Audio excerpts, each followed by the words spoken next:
Is there any difference between walking lunges versus doing them in place? Yeah. Yes, there is. One of them you're walking and the other one. You bet your ass there is a difference.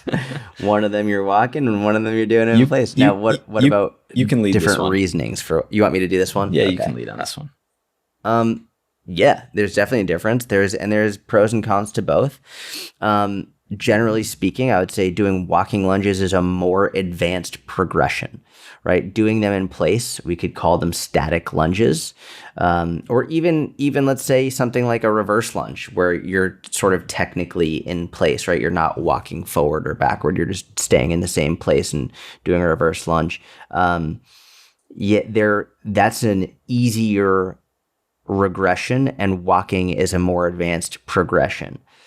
Now, the thing about this is like it's just because it's an easier regression does not mean that it's bad or worse or that you should stop doing it once you reach a certain level, because a simple way to make an in-place lunge make it more difficult is just to, lift more weight, progress with that weight. Or progress with your range of motion, progress with your technique, progress with the time under tension, any of that stuff. But when I'm talking about a more advanced progression, I'm specifically saying the movement skill required to do it. It is more difficult and taxing from a coordination, proprioception, perceptual awareness, kinesthetic awareness. It is more difficult to do a walking lunge than it is to do an in-place lunge. Not to mention, there is a little bit more stress on the joints and tendons when you're doing a walking lunge because, you have to decelerate and then re-accelerate and absorbing the force. There's a lot more going on. So I'm not going to give someone new to the gym a walking lunge. I will 10 times out of 10, 100 times, 100% of the time, start off with an in-place lunge, and then throughout our time working together, progress to walking lunges. And there are some people who I will never give a walking lunge to. I will never give a walking lunge to some people. For example, if I have someone with consistent knee pain, I'm not giving them a walking lunge until the knee pain is gone. And if the knee pain is never gone, then I'm not going to give them a walking lunge. It's not worth the risk. I will not give someone who's severely overweight a walking lunge. Absolutely not. They could get the best. They could be amazing at in-place lunges in every single variation: forward in-place lunges, reverse lunges, static lunges, Bulgarian splits. They could be great on all of those. I'm still not going to give them a forward lunge because the risk is too high.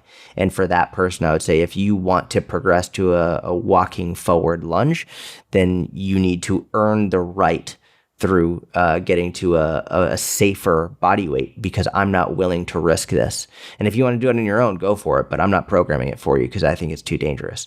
So yeah, the stress, the anterior shearing stress that's put on the front of the knee, especially as you're doing a walking forward lunge, requires more strength, more coordination, more ability to decelerate appropriately. So yeah, there are big differences. And it's a more advanced progression to walk. Mic drop. Putting on a lunge seminar here on the How to Become a Personal Trainer podcast. Clips Nation, baby. I don't think I have anything to add to that. I agree.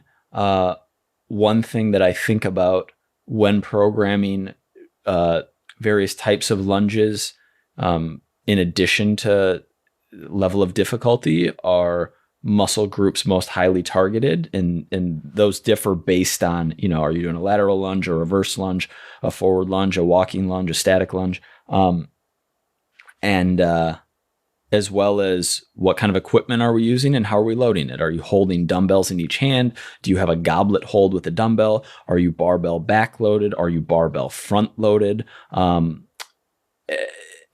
so,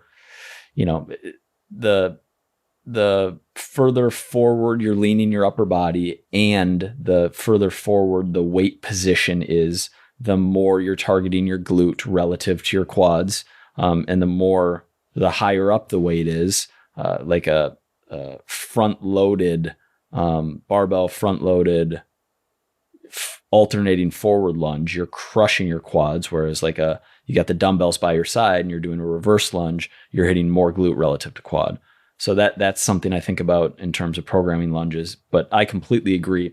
For 99% of our clients, what matters most is not creating an injury or not re-aggravating a previous injury, or just not creating real knee pain and joint pain during the movement. And so programming something that they can do without pain is what's most important.